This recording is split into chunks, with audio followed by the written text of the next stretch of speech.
Yesu ashimwe cyane bene data, ndabashuje mu izina ry'Umwami wacu Yesu Kristo. Turi ku munsi wa gatatu wo gusenga no kwiriza ubusa mu minsi 7 Imana yaduhaye gusenga dufite intego ivuga kuyoboza Imana inzira itubonereye cyangwa ikwiriye muri iki gihe cy'ubuzima bwacu. Rero uyu munsi ni wa gatatu, turangije 2 munsi ni wa gatatu turimo dusenga, turimo turaganira ku magambo y'Imana kandi ashobora guhindura ubuzima bwacu mu gusenga mu izina rya Yesu. Ijambo ry'Imana ni rizima kandi rifite imbaraga. Turasaba abantu bose badukurikira gukora subscribe n'abatarayikora bakayikora kugira ngo tujye dukomeza kugenda twakira kandi icya kabiri ushobora no gusharinga ijambo ry'Imana n'abagenzi rikabagirira umumaro kuko ijambo ry'Imana ni rizima mu izina rya Yesu. Reka dusenge. Mwami, turagushimiye kubw'ijambo ryawe, uhabwe icyubahiro kandi izina rye rishyirwe hejuru, imbaraga zawe ziganze, ijambo rye rigira umumaro mwinshi ku buzima bwacu, ijambo ryawe rihindure kandi ritegeke kandi rigira ubutware kandi rigira ubushobozi mu izina rya Yesu, amen. Tugiye komeza ganira ku ijambo twaganiriye hejo, niryo tugiye kongera gukomeza guhishurirwaho kurushaho kuko ryakomeje kugenda ndishurirwa mu buzima bwanjye. Twasomye kuva ibice 33 umurongo wa 12, ndashaka gusoma ku 20 yonyine, wa 12 n'uwa 15. Avuga ngo Mose abwira Uwiteka ati, dore ujya unegeka uti jyana ubu bwoko numenyeshe uwo unumanye, ariko waravuze uti mwuzi izina kandi mwugiriyeho umugisha. Umurongo wa 15, Mose abwira Uwiteka, Mose aramubwira ati, ubwawe nutajyana natwe nudukurino, amen. So ndashaka kuvuga ku magambo uyu munsi tugiye kuvugaho.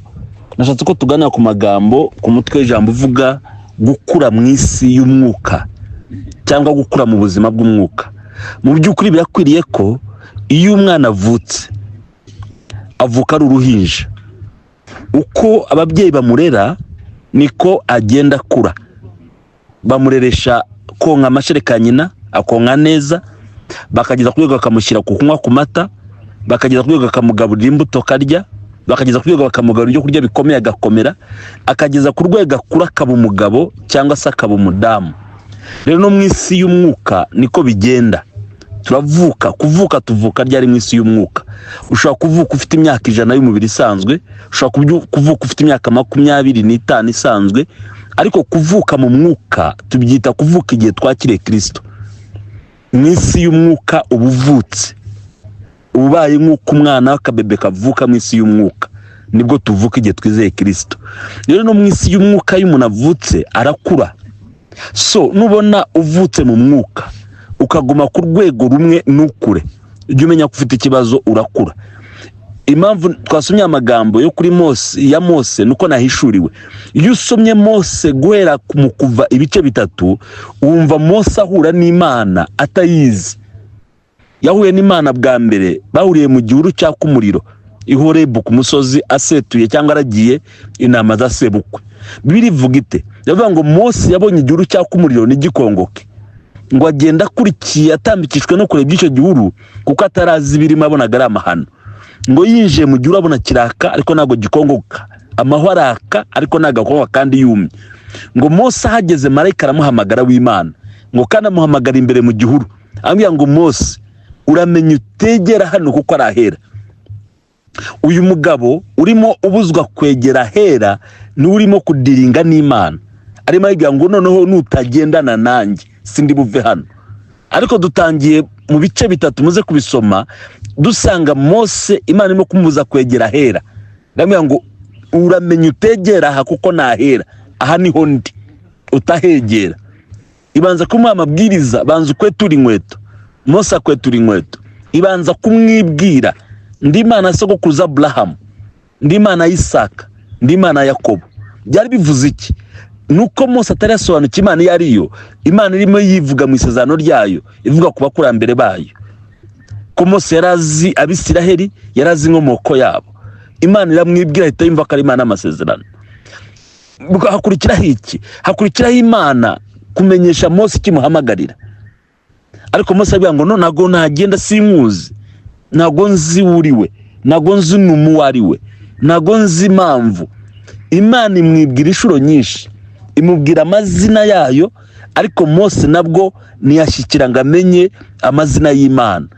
Ariko turagenda tureba Mose urimo kugenda akura, Imana igeza kurwego imwigisha gukora ibitangaza. Ndamwe atishira ikiganza mu gituza gishyamo kirabemba, gikuremo, ongera ugisubizemo kirakira. Igeze ubwo imyatiramburiye nkone yawe binzoka. Imana irimo iramutoza, irimo iramurera, irimo iramukuza. So rero iyo tumaze kuvuka mu mwuka, bisaba ko twegera Imana cyane kugira ngo iturere dukure, tugere ku rwego rukuze. Imana Mose ntabwo arafite pastor, ntabwo Mose arafite umuvuga butumwa umwigisha. Mose pastor we yari Imana, nkuko na Adam atagiraga pastor, na Abraham ntabwo agiraga pastor. Umushumba wabo yari Imana yabahamagaraga, ariko Imana ikabatoza ikabageza ku rwego rukuze. Rero tudukwiriye kugira abaturera mu mwuka, abadukuza mu mwuka, kugira ngo tuzashobore kuvamo abantu bafite umumaro mu isi y'umwuka. Ntabwo ushobora kuvuka uwo munsi ngubeho, ntabwo ushobora kuvuka uwo munsi ngo umwana, urugero, ntabwo umwana ashobora kuvuka ngo uwo munsi nyina yamubyaye amute ku muhanda. Iyo atabonye umuntu umutora ngo ajye kumurera, uwo mwana arapfa, kuko ntabwo aba yagashoboye kwibeshaho, nta nubwo akaba agashoboye kwirera. Niyo mpamvu rero iki gihe itorero rinaniwe, abantu bananiwe, nuko abavuka barahari ariko abarezi ni ikibazo ntago bahari. Dukeneye kurerwa mu isi y'umwuka rero kugira ngo tubone ubuzima bw'umwuka tubashe gukura. Turimo turareba Imana ibwira Mose buri kimwe cyose. Niyo yamwitoreje irambwira ngo no, ntago mu gihuru bahinjira batyo harera, please utahinjira. Arahagarara irambwira ngo banza ukwetura inkweto mu birenge. Irimo iramutoza akwetura inkweto mu birenge. Irongera mwibwira amazina yayo, ndiho, nduwo ndiwe, nduwiteka Imana. So iramira mutoza, ibyo byose ni nko gutozwa. Igera ku rwego itangira kumubwira, irambwira ati none ndagutuma. Mose ati no, ati ntago napfa kujya nonaha, simfite ubushobozi bujya muri Egiputa. Itangira kumwigisha akora ibitangaza. Irambwira ngo shyira ikiganza mu gituza gishyiramo. Mose agikuyemo yangura mu kiganza abona cyabembye. Irambwira ngo gisubizemo. Uwo ni umwitozo. Ikiganza kirahumanuka. Irambwira ngo ufite iki? Mfite inkoni. Ishyire hasi, ayishyira hasi. Ibinzoka. Mose arahunga kuko ari umwana. Imana yambwira ngo yifata umurizo, irongera ihinduka inkoni, ayigumana mu biganza. Imana irimo iramutoza. Ariko Mose yabaye umunyeshuri mwiza, cyangwa abaye umwigishwa mwiza, aratozwa. Imana imaze kumutoza iramutuma. Kristo yaraje aturanya 12 arabatoza, amaze kubatoza arabatuma. So rero tukwiriye gukizwa kwizera, ariko dukwiriye no kutozwa kugira ngo tugire umumaro, kugira ngo dukore umurimo w'Imana. Biravanga ibisarurwa ni byinshi, ngo ariko abasaruzi ni ikibazo. Rero ntago wizera gusa, nta nubwo ukizwa gusa, ahubwo ukirizwa gutozwa no gukura kugira ngo ukore umurimo w'Imana mugari uri imbere yawe. Yesu adufashe mu izina rya Yesu. Uyu mugabo rero Mose niwe turimo kureba, amaze gutozwa, amaze kujya ku rwego rukuze, none arimo aradiringa n'Imana. Ntago ari bya bindi mbwira ngo kwetura inkweto, ntago ari bya bindi mubwira izina ryayo, ntago ari bya bindi mwigisha akora ibitangaza. Arimo aradiringa nayo, arimo aradiringa nayo muri gahunda y'ibwira ngo no, noneho nutanyi. Urumva ko Imana yibwira noneho, arimo yibwira ati nyereka imigambi yawe. Arimo arabwira Imana nyereka plan yawe, nyereka imigambi yawe, nyereka ibyo utekereza. Urumva arimo arinjira mu bitekerezo by'Imana. Yatangiye atinya kwegera hano Imana iri, ariko none atangiye kwinjira mu bitekerezo by'Imana. Ayigira ngo nyereka imigambi yawe. Imigambi murabyumva, nyereka ibitekerezo byawe, nyereka icyo unekerezaho, nyereka icyo ungambiriraho. Urumva arimo aradiringa. So tugomba gukura mu isi y'umwuka, tukagira ku rwego dutangira kudiringa n'Imana, dutangira kuvugana n'Imana, dutangira kuganira n'Imana, dutangira kubaza Imana ubuzima, dutangira kubaza Imana iyo tujya. Mose abwira Imana ngo nyereka imigambi yawe. Uwo runuma, uwo rumamagara, noneho maze gusobanukirwa, nyereka imigambi yawe. Imigambi imeze ite? Mu nzira hameze hate? Imbere hameze hate? Ubuzima bumeze bute? Iyo njya hameze hate? Iyo ni imigambi, iyo ni planning. Mose atagiye gusaba Imana planning yayo. So ntabwo ntwara nk'impumyi, nyereka planning. Imana ni iki dushakaho. urashaka ko mu myimvire, mu myizerere, mu mitekerereze, mu misengere, mu mikorere, mu buryo tubanamo n'Imana, mu busabane n'Imana bizamuka, tugatangira kwinjira mu migambi y'Imana, tugatangira kumenya icyo Imana idutekerezaho, kumenya icyo Imana idushakaho. Noneho ko epfo ko karatangaje, arangira atangira kubwira Imana ngo noneho reka nkubwire Imana, yego nutajyana nanjye, nutanyereka ngo njyane nawe, nutabana nanjye ntago tuva hano. Haleluya. So arimo nkorera, nutabana nanjye, nutajyana natwe ntago tuva hano. Please, aha ntago tuhava. Keretse ubwawe niwiyizira ukemera kugendana natwe, mwemera kukwibonera neza, tukibanira neza, nibwo ndibwongera gukora umurimo wawe. Uyu ni umugabo Mose, wari umwana wigishwaga, wari igitambambuga mu mwuka twabonye, wigishwaga kwegera ahantu Imana iri, wigishwaga gukora ibitangaza, wigishwaga gusenga, ariko arakuze ageze ku rwego abwira Imana ngo singenda. Iyo ukomeje gusoma ubuzima bwa Mose muri Bible, hari yageze ahinduka n'umujyanama w'Imana. Imana igafata decision ku bantu bayo mu butayu. Mose akabwira Imana ngo no, icyo ngicyo nicyo washobora kugikora, wanagikora, ariko se abantu bazacyumva wagikoze, abantu bazumva warimbuye abantu, abantu bazumva wishe ubwoko bwawe, ntago bazatekereza ko ari uburakari, bazatekereza ko ari intege nke wananiwe gusoza ibyo wavuze. Urumva Imana igahindura ibitekerezo byayo, igandura umugambi wayo, ikabwira Mose ati okay, atabana n'abandi ndabaretse kubica. Urumva Imana, kubana n'Imana bigeze ku rwego Mose atangiye kuganira n'Imana kubyo igiye gukora no kumukoraho. Ubwo ni ubuzima bw'umwuka bukura, ubwo ni ubuzima bw'umwuka buzamuka. Reka ngwize ukuri, ntuzemere kuba ahantu hamwe mu mwuka, ntuzemere kuba ku rwego rimwe mu mwuka, ntuzemere kwicara mu mwanya umwe mu mwuka. Ugomba gukora igishoboka cyose ukarerwa mu isi y'umwuka, ukava ku rwego ukajya ku rundi rwego.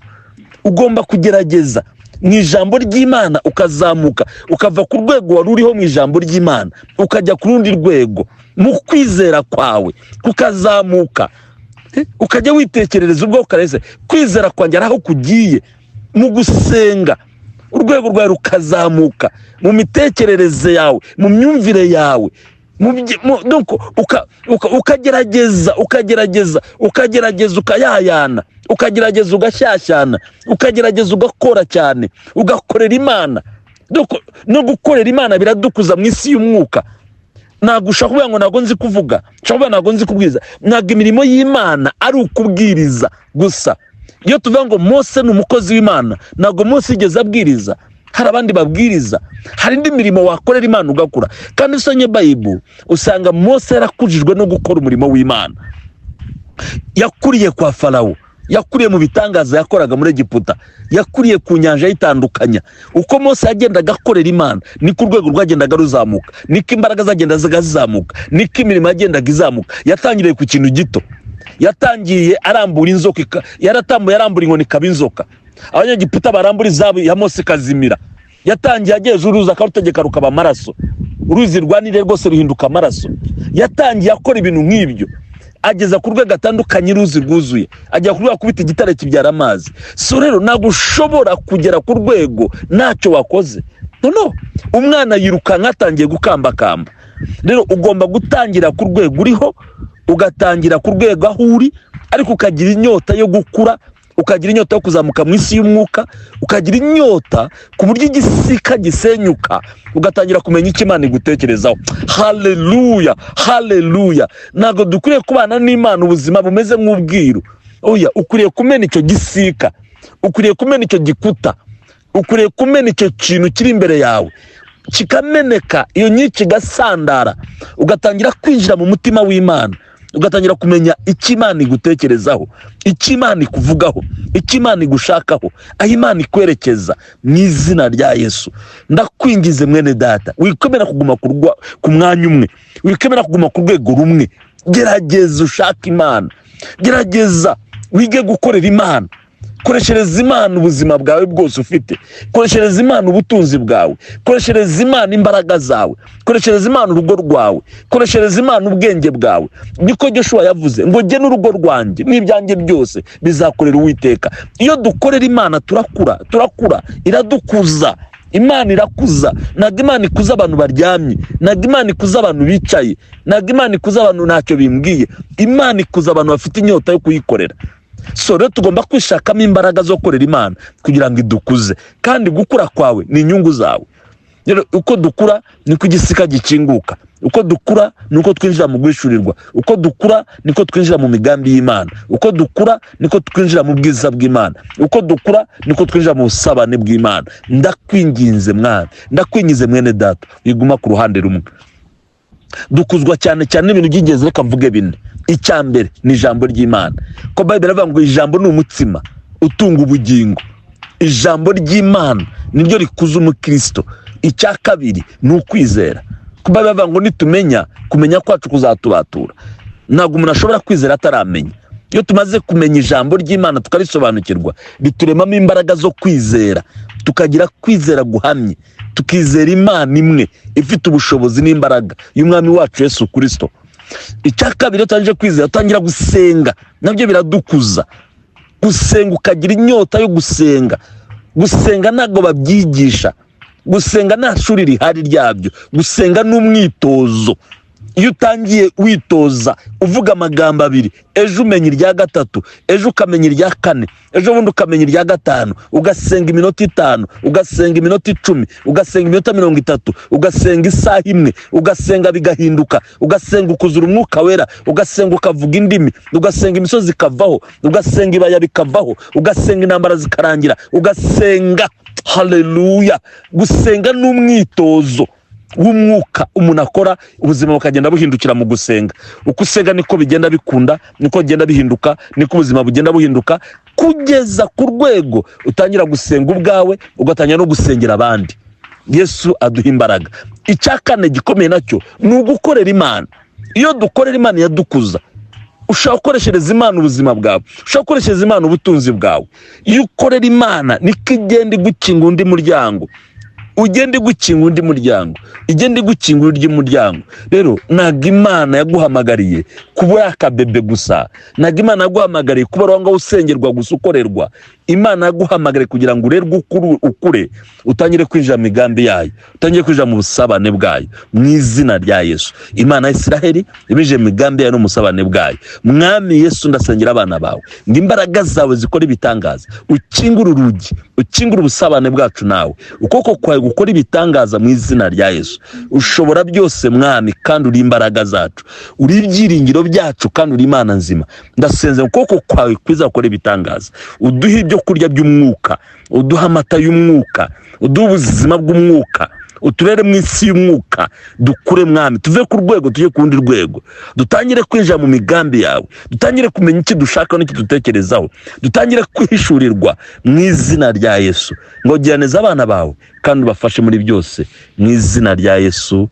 Amen. Shalom shalom. Yesu abaho umugisha kandi abagiriye neza mu izina rya Yesu. Dukomeze kuguma muri ubwo buzima bwo gutozwa n'umwuka, bwo kurerwa n'umwuka mu izina rya Yesu. Amen.